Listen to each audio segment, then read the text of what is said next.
Hello, Amin, Bonjour, Tanse.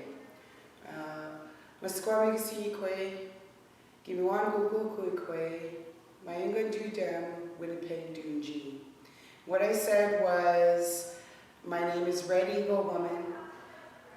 My grandmother name is Raining Owl Woman. I'm from the Wolf Clan and I live here in Winnipeg, and I'm from Winnipeg. My name is Jolene Wilson and I'm from West Central Women's Resource Center, and I'm here with Elder Carolyn Moore to have a conversation with you today about women's teachings and skirt teachings. Hi Carolyn, how are you? I'm good, I'm feeling great. It's my birthday today. Happy birthday! I'm 65, so I'm feeling great today. I'm well energized and ready to go. My name is Carolyn Moore. I walk with two spirit names, Blue Sky Woman, Morning Star, and I'm from the Deer Clan. It's Oshawashko Gijiko Kwe Wabanu Nang Dishnakaz, Wawashkashi Dudam. And that's how I introduce myself to the Creator. And I'm so excited to be here. We're going to be talking about the women's teachings and how I was taught. I can only teach the way I was taught. And Jolene is going to be giving us the teaching of the skirt. And so we're going to try, our teachings are never like small, so we're going to try and condense them as much as we can. We're going virtual. I know it's not our traditional ways, but because there's a pandemic doesn't mean that we can't continue our teachings. And I feel our teachings are very important and needed. I was given tobacco, which we give to all our traditional knowledge keepers and elders. I don't call myself an elder, I'm just an old lady, but I am a knowledge keeper. And I'm very proud and a pipe carrier. So the tobacco is always given to us because the tobacco was the first medicine creator gave us and said it would be the head of the medicine family. And when he gave us this tobacco, he said it's to open the doorway to the spirit world. And it allows us to communicate directly with Creator. And also, if I'm lighting my pipe and having a ceremony, or anyone else that's a pipe carrier, then what it does is it allows the helpers to come in and help their loved ones that's gone on before us, or our angels, you know, and so sometimes we need help. So that's why we always ask for tobacco. If nothing else, give us tobacco, please. Absolutely. Absolutely. So we're going to start with the women's teachings, and some of the best women's teachings that I've gotten from Carolyn. She has a way with words and a way with explaining things that are sometimes hard to understand. So I'm very grateful to have you here today with us. So where do we start when we talk about women's teachings? I like to start where the young woman is pregnant. Okay. And how the whole community, it just wasn't her mother and father or her husband or mate that protected and took care of her during that time with child. It was the whole community. They made sure that all four directions was taken care of, that she was mentally well, physically well, spiritually and emotionally, and she maintained that happiness. So that baby who's growing inside of their first home is going to be able to come out happy and healthy. Yes. And that's a whole, that saying, the community raises the child, starts even before the child is introduced in this world. Okay. And then we move to what? And then, so when I start with the women's teachings, and after I explain how beautiful our community is to our women, and then the child is born, and I was really honored to hold a ceremony for my grandson we managed to, now the hospitals are allowing us to keep the placenta, the sac, and also the cord. So we have ceremonies for that. And first thing I was told to do was to go out and get a cedar tree. And cedar protects us also. So my son dug a hole in his yard, and we placed that placenta into that hole along with the cedar, so my grandson would be always protected. And then we sat in the ceremony. We had a pipe ceremony. My good friend, which we lost to the spirit world recently, she was my mentor and elder, and she gave my grandson his name, which is one who takes care of the medicines.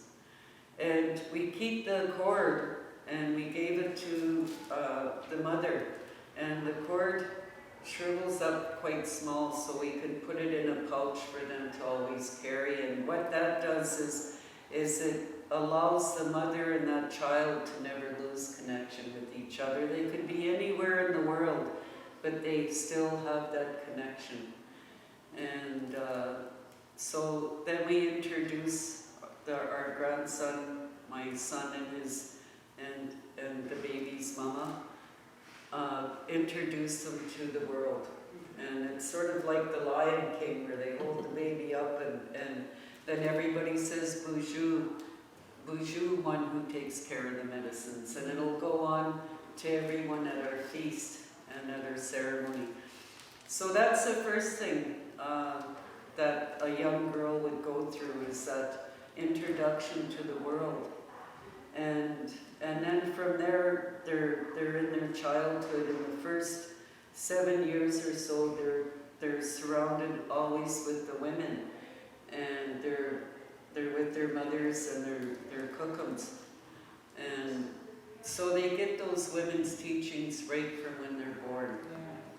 Yeah. And so the next step would be the coming out on the walking on Mother Earth for the first time. And the little girls would come out with little hatchets and little knives, plastic, toys that we would find. And then they come out of the teepee and walk for the first time. We're not to put our children down on Mother Earth till they have the ceremony.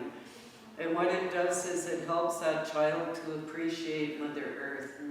So that little girl goes through, and the axe or the little hatchet and the knife is so that they can go do their medicine pickings, and that they're getting taught and prepared for that gathering of the food during the summer and fall. So that's part of our teaching of our women.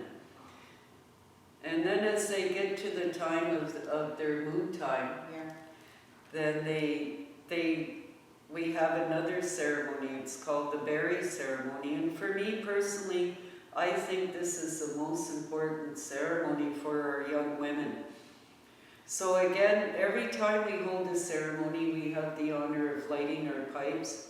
So we have, long ago, what would happen was the young girls would have to pick berries for the whole community. And the first year they couldn't eat berries. And then a year later, they would be able to have this ceremony. And the two that I attended, there's not very many, and I'm hoping I'll get invited to more. So the first one was the Sioux ceremony, and it was all women. And we have fish food, like water food, like fish, rice, and berries. And so when we have these ceremonies, this berry ceremony, there was like the mother, and then the aunties and the friends all around in a circle. And it gave a chance for this young girl beside me to be able to give advice about what life was like being a single mom on assistance. And to tell this 14-year-old, and I had a chance to tell that 14-year-old to respect herself, respect her body, that she's now become into the second stage of being a woman. And the second one I attended was my granddaughter's, and I had the honor of lighting my pipe. And so there would be my granddaughter was sitting there, her mom, my son, me, another pipe carrier, and then there was the grandmother from her side. And then there was the hostess, and the Sundance family was all around her. So what we did was we told our loved one, our young woman, that's young woman, how much we loved her, gave her mom a chance to tell her how much she loved her and how much she respected her, and it gave a chance for my son to tell his daughter, you know, I'll always protect you and love you. You know, tears still come to my eyes, and so it'd go around like that, and then the advice would come and they'd tell them, you know, she had a chance to hear from her Sundance family and from us that if you ever need us, we're there for you. We'll never leave your side. And so at that time, it's a time for the women to share what they feel is the most important aspect Yes. of being a woman. Of being a woman. Okay. So she leaves childhood and she joins the circle of the women. And then she has to learn how to take care of her family lodge, and she's helping with all the gatherings of medicines and food and preparation for winter. So that's the berry ceremony. And then you continue on, and then you become a mother. And so with that comes the full moon ceremony. And the full moon ceremony is when a woman's when she's on her moon time, that's the time she's most powerful and she's connected to Mother Earth. When she's with child, she's connected to Creator. So then when you're on your moon time, you go into what we call the moon lodge. And that's where all the women that's on their moon time used to be able to go. And they could stay in there and just relax and do art, do their crafts or what they need to do. And the other women come in and they laugh and they joke and they just have this beautiful relaxation. And the other women will take care of their lodge, their family lodge and children. So, and all of their dreams or their visions was greatly respected by the community, because that was the time when women were in ceremony. And so it's just, we never thought of it as being stinky or the curse or anything like that. For us, it meant our people were going to continue. And it was a time of celebration.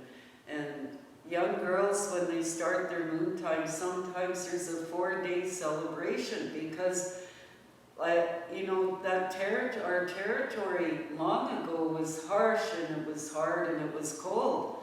So it really meant that our people were going to continue. Lovely. And then the final stage is the stage I'm in now, where I'm entering into the elder stage. And that's the north direction. I usually say what direction it's in. I have a whole kind of layout that keeps me on cue and knowing what's next. But the final and last stage is the elder stage. And the reason why we couldn't eat berries when we started our moon time was because then when we went through menopause, it would be gentler. And somehow they knew that there was something in the berries that would react to us women. So our ancestors were scientists. Oh, they were such scientists. It amazes me what they know. And so then that's the women's teachings in a nutshell. Oh, lovely. Well, thank you so much. I always enjoy having these conversations with you. We'll continue on to skirt teachings. And so for me, I am not as gifted to have these conversations without cues.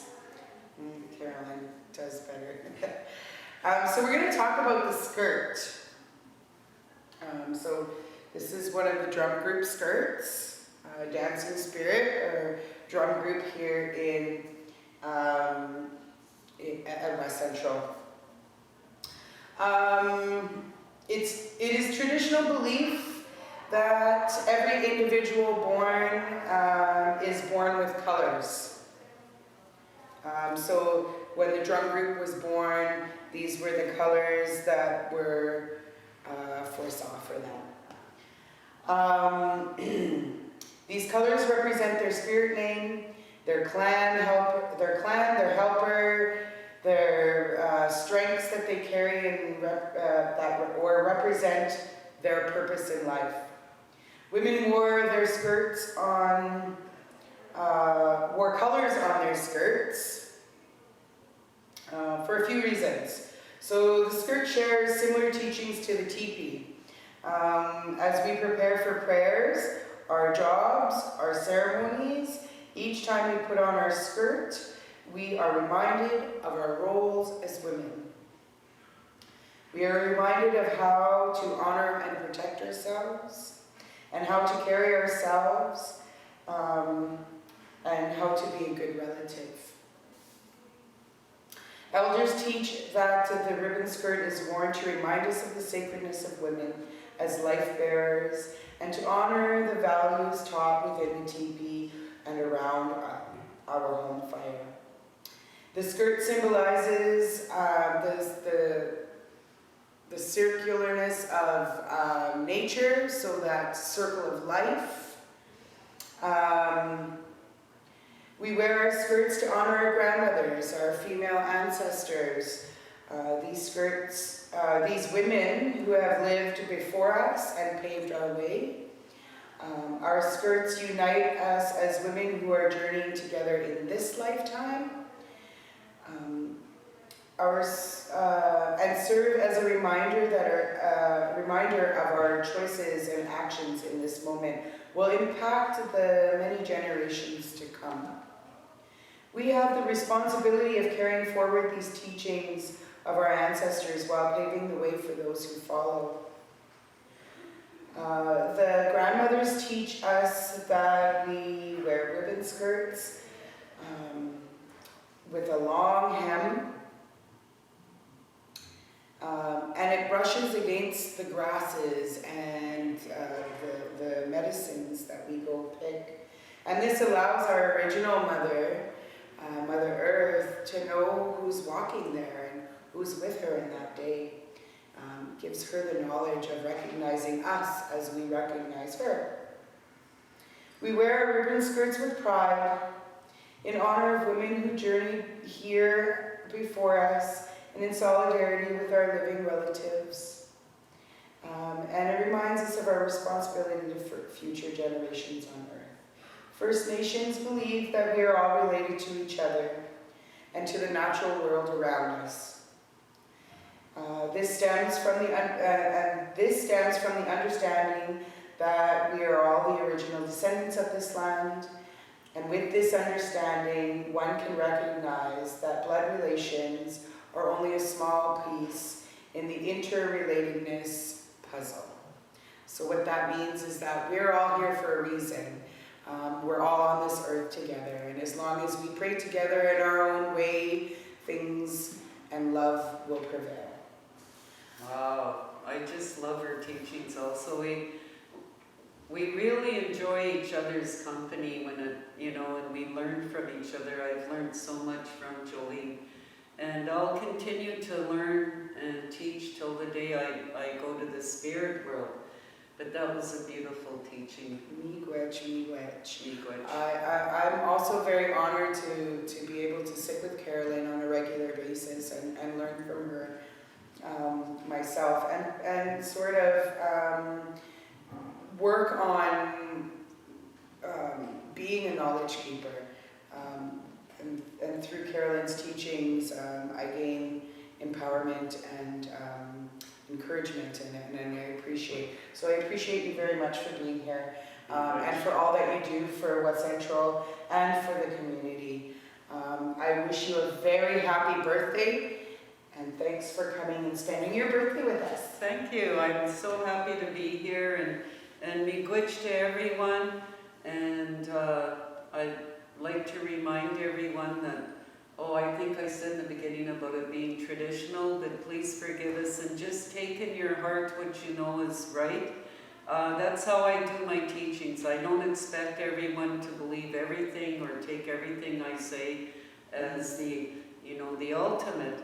But take what's in your heart and take it today. Leave the rest behind. That's okay. I won't be offended. Because we know in our heart what we need. Absolutely. All right, Miigwetch. Miigwetch. Bye.